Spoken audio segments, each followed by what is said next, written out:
सबसे पहले खबर मध्य प्रदेश के एक विधायक जी की, जो सरेआम अफसरों का हाथ काटने की धमकी दे रहे हैं। शिवराज सिंह चौहान की सरकार में ये हैं मध्य प्रदेश के छतरपुर से चंदला विधायक आरडी प्रजापति। दरअसल विधायक जी को मंच और माइक मिल गया और सामने 500 से ज्यादा वोटर्स की भीड़ दिखी।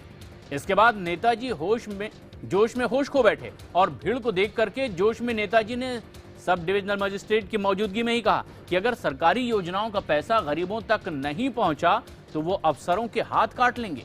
उन्होंने कहा कि अगर जरूरतमंदों का पैसा उन तक नहीं पहुंचता तो नक्सलवाद पनपता है।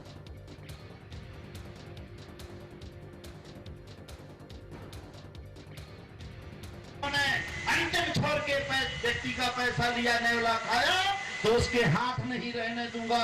ये मैं कह रहा हूं, खुल्लम कह रहा हूं।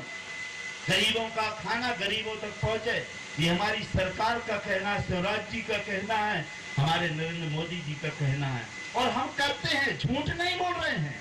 अरबों रुपए खरबों रुपए निवेदन किया, मैं स्वयं धरने पे बैठूंगा, उसकी जिम्मेदारी यहाँ के अधिकारी कर्मचारियों की होगी, मैं छोड़ूंगा नहीं। अगर वो नौकरी नहीं करना धर जाए, उनके बाप का पैसा नहीं है, ना उनके बाप की बकौती है। जब भारतीय जनता पार्टी की सरकार है और उनकी बात नहीं सुनी जा रही तो ये काम प्रधानमंत्री और मुख्यमंत्री को देखना चाहिए। लेकिन इस तरीके की धमकी देना कि हाथ काट दिए जाएंगे, मैं समझता हूं कि ये बहुत ही उसूल के खिलाफ है, कानून के खिलाफ है। ऐसे लोगों के खिलाफ सख्त कार्रवाई की जानी चाहिए और उसके खिलाफ केस रजिस्टर्ड करके उसको सजा दी जानी।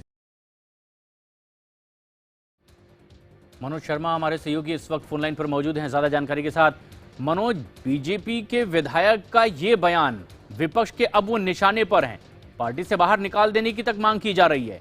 क्या अब प्रतिक्रिया या सफाई कुछ सामने आ पाई है? आरडी प्रजापति जो विधायक है, विधायक की तरफ से अभी तक कोई प्रतिक्रिया सामने नहीं आई है। लेकिन दरअसल सही लिहाज से देखा जाए तो जो कांग्रेस कह रही है कि अगर पार्टी सत्ताधारी पार्टी बीजेपी है और बीजेपी के विधायक की तरफ से अगर ये कहा जाए कि हम हाथ काट लेंगे अगर आपने गरीबी रेखा से किसी का नाम हटाया, तो अगर बीजेपी के विधायक का अधिकारियों और कर्मचारियों पर अगर हम कहें कि जैसे कहें कि उनकी बात अगर वो नहीं मान रहे हैं, तो कहीं ना कहीं जो गड़बड़ी अगर समझ में आती है वो ये आती है कि क्या बीजेपी के प्रशासन में और जो जिस तरह से वहाँ का जिला का प्रशासन है उसमें कहीं कोई कमी और कोताही बरती जा रही है। तो लेकिन सवाल ये है कि कांग्रेस के आरोप अपनी जगह है, लेकिन लगातार एक के बाद एक बीजेपी की जो विधायक है उनके इस तरह के बड़े बोल पार्टी को कहीं ना कहीं शर्मिंदा जरूर कर रहे हैं। और विपक्ष को एक बार फिर मौका मिलता है, अगर साफ तौर पर सार्वजनिक मंच से इस तरह के बयान दिए जाएं तो आरोप यह भी लगता है कि यह सत्ता का अहंकार है और यह निरंकुशता है। तो क्या सफाई अब इस पर सरकार को देनी पड़ेगी, खुद विधायक को देनी पड़ेगी कि आखिर इस तरह का बयान कैसे वो दे सकते हैं? क्योंकि इस तरह के एक के बाद एक विधायक बड़े बड़े बयान और बड़े बोल बोलने में इसलिए भी तैयार रहते हैं क्योंकि पार्टी की तरफ से कभी कोई सख्त कार्रवाई नहीं की गई।